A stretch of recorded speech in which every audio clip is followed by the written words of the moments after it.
உங்களின் வீட்டில் தெய்வம் குடியிருக்கிறதா அல்லது தெய்வ நடமாட்டம் இருக்கிறதென்று தெரிந்து கொள்ள இந்த 8 அறிகுறிகள் இருக்கிறதா என்று பாருங்கள். நாம் வழிபடும் தெய்வம் அது எந்த மதமாக இருந்தாலும் அந்த வீட்டிற்குள் குடியிருந்து அந்த வீட்டில் வரும் பிரச்சனைகளையும் தீய சக்திகளையும் தடுத்து அங்கு சந்தோஷத்தையும் நிம்மதியையும் செல்வத்தையும் கொடுத்து செல்வ செழிப்போடு வாழ வைப்பார்கள்.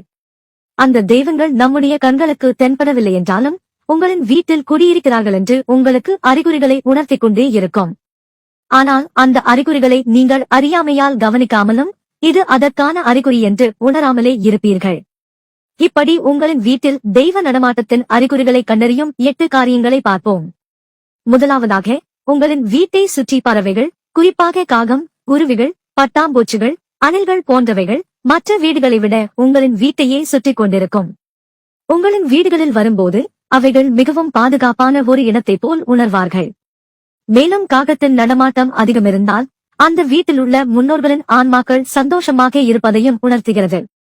இரண்டாவதாக, உங்களின் வேலைகளில் இருக்கும் டென்ஷனுடன் அல்லது மனக்கவலையுடன் உங்களின் வீட்டுக்கு வரும்போது அந்த கவலைகள் அனைத்தும் வீட்டிற்குள் வந்தவுடனே மறந்து அந்த வீட்டை சுற்றி நடக்கும் விஷயங்களை கேட்டு சந்தோஷத்துடனும் நிம்மதியுடனும் காணப்படுவீர்கள். அதாவது, வீட்டிற்குள் வந்தவுடன் சோர்வுடன் படுத்து தூங்காமல், டிவியும் பார்க்காமல் மற்றும் மனக்கவலைக்கான காரணத்தையே நினைத்தும் இருக்காமல் வீட்டிற்குள் வந்ததும் நிம்மதியும் சந்தோஷமும் கிடைக்கும். இப்படி உங்களுக்கு நடந்தால் உங்களை சந்தோஷப்படுத்தவும் நிம்மதியடைய வைக்கவும் உங்களின் வீட்டில் தெய்வம் குடியிருக்கிறார் என்று அர்த்தம். மூன்றாவதாக, உங்களின் வீடுகளில் ஊர்களில் சுற்றித் திரியும் பசுமாடுகள், தெரு நாய்கள் மற்றும் பூனைகள் உங்களின் வீடு தேடி சாப்பாட்டுக்காக மட்டும் வருவார்கள். அத்தனை வீடுகளிலிருந்தும் உங்களின் வீட்டில் மட்டுமே வருகிறதென்றால் தெய்வத்தின் அருள் அவர்களை உணர்த்த செய்து உங்களை அது காயப்படுத்தவோ தொந்தரவோ செய்யாமல் உங்களின் வீட்டை சுற்றியே அது நடக்கும். இதுவும் உங்களின் வீட்டில் தெய்வத்தின் நடமாட்டம் இருக்கிறதென்று உணர்த்துகிறது. அப்படி அந்த நாய்கள், மாடுகள் மற்றும் பூனைகள் வந்தால் அவைகளுக்கு கண்டிப்பாக சாப்பாடு போட்டுதான் அனுப்ப வேண்டும். இல்லை என்றால் உங்களின் வீட்டில் தெய்வ நடமாட்டம் குறைந்து காணப்படும். நான்காவதாக, உங்களின் வீட்டில் இருக்கும்போது ஏதாவது ஒரு அறைக்குள் அங்கு காற்றோட்டமில்லாமல் இருக்கலாம் அல்லது லேசான வெட்கையாக உஷ்ணத்துடன் காணப்படலாம். அங்கு திடீரென்று உங்களின் காது வழியாகவோ உங்களின் முகத்தின் வழியாகவோ நீங்கள் உணரும்படி குளிர்ந்த காற்று அல்லது யாரோ ஒருவர் உங்களின் முன்பாக நடந்து சென்றால் எப்படி லேசான காற்று முகத்தில் வீசுமோ அதேபோல் உங்களின் வீட்டில் தெய்வம் நடமாடுவதை உணர முடியும். இது உங்களின் வீட்டின் மற்ற இடங்களிலும் நிகழும். ஆனால் அங்கு வெளிச்சமும் காற்றோட்டமும் லேசான இரைச்சலுடன் கூடிய சத்தமும் கேட்பதால் இந்த நடமாட்டத்தை உங்களால் மற்ற இடங்களில் உணரவே முடியாது. ஐந்தாவதாக, உங்களின் வீட்டில் நுழையும் போது நல்ல வாசனைகள் அடிக்கடி வீசிக்கொண்டே இருக்கும்.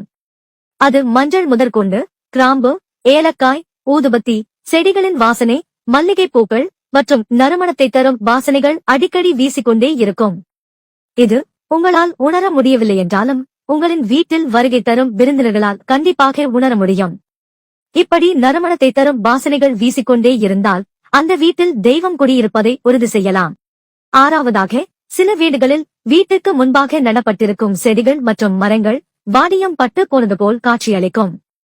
இப்படியல்லாமல் உங்களின் வீட்டின் வெளியே வளர்க்கும் செடிகள், தென்னை மரங்கள் மற்றும் வேறு மரங்கள் எதுவுமே வாடி போகாமலும் பட்டு போகாமலும் செழிப்பாக வளர்ந்தும் கனிகளை ஆண்டுதோறும் இரட்டிப்பாக தருகிறதென்றால் அந்த வீடுகளில் தெய்வம் குடியிருக்கிறதென்றும் கூறலாம்.